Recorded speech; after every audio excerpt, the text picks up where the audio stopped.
Okay, everybody, my review of the movie Project Power, starring Jamie Foxx, Joseph Gordon-Levitt, and Dominique Fishback. I gotta keep it real.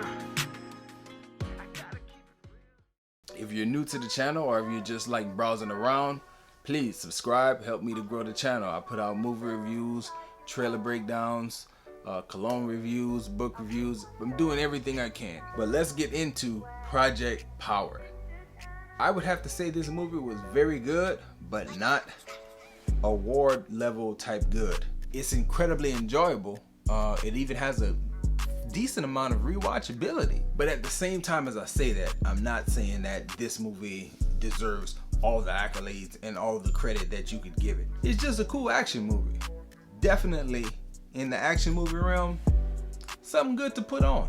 So let's get into the positives, the things that I liked about Project Power. First, again, for the general movie-going audience or for the general person who just wants to put on something good in the background, this movie is gonna be great for you. There's a lot of believable, a lot of well choreographed, well executed action, and it's paced very well. You shouldn't be nodding off on this one. Second positive, Dominique Fishback. I've mentioned it in other reviews. Sometimes newer actresses or actors don't hold their roles or their scenes well with more seasoned actors. In this case, Dominique does a hell of a job on screen opposite Jamie Foxx and Joseph Gordon-Levitt. And it also appears that nobody in this film is phoning it in. Now I will say there's some extras, like some just real background characters in here that appear to be not so good. But it's not the main cast. It's not the people that really carry the weight of the film. So to me, you can ignore it. Third positive, I really dug the premise. Like, you would think that a movie that's marketed the way this one is marketed, like powers, superpowers, superheroes, that's a hot genre. Let's talk about that in the trailer. Let's call it something with powers. People like that.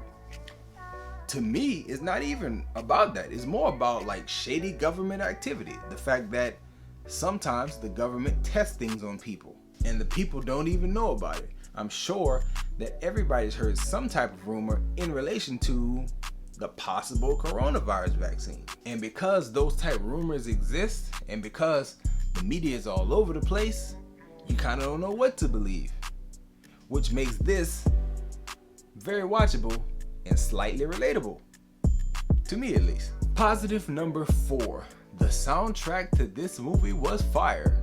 I am a Louisiana native. I'm not the hugest Lil Wayne fan. Like, I used to be way bigger of a fan back in the day. Haven't really kept up with his most recent work, but they picked the right ones to drop in here. And positive number 5, a lot of movies get set in New Orleans or in Louisiana.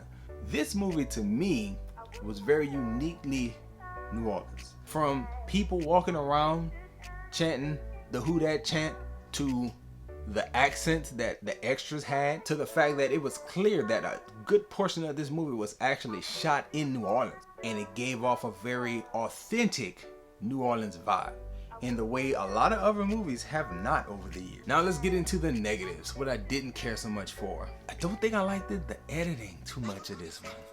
It just felt like things happen really fast sometimes. Like, 1 second Robin would be walking to a place, and then the next second she would be at another location. Like she's walking through the train yard, and then bam, she's in a car. It only happened once, but I also feel like that style of editing happened quite a bit. And I don't want to get into spoilers here, but I just felt like it was a little bit jarring with the editing. Negative number 2, I did feel like the movie was a bit long, although when I go back and think about it, like I watched the section again and I'm like, I don't really know what I would cut. Every moment that is a serious, like two characters having a moment, felt very earned because they had laid the groundwork. So while it did feel long, I don't know what I would cut. Negative number 3 is that there really wasn't an antagonist here. It felt more like Snake with no head. It felt like you have obstacles in your way, but not necessarily a singular antagonist, not one driving force that you were fighting against. It was more like an organization that will be replaced like that. Negative number 4, I would have to say, is the fact that it doesn't feel like a movie that has consequences. Everything happened, and then it just seems like, oh, the government is going to step in and cover this up. Everybody who survives gets to go free. I don't know if I liked that. I don't think I care for that much at all. So, would I recommend Project Power for the general person to sit down and go watch? Absolutely. It's fun. I like Jamie Foxx's intimidation factor. I like the silliness that Joseph Gordon-Levitt brings. I like the almost purity that Dominique Fishback brings with her character. I really enjoyed the movie. I would probably rank it with the Netflix movies that came out this year that are in that category. Like, not necessarily award worthy, but still good to watch. I would probably put it slightly above The Old Guard, but yet either on par or slightly below Extraction. Only because Extraction was so well done on the action side of things, like even more well done than this.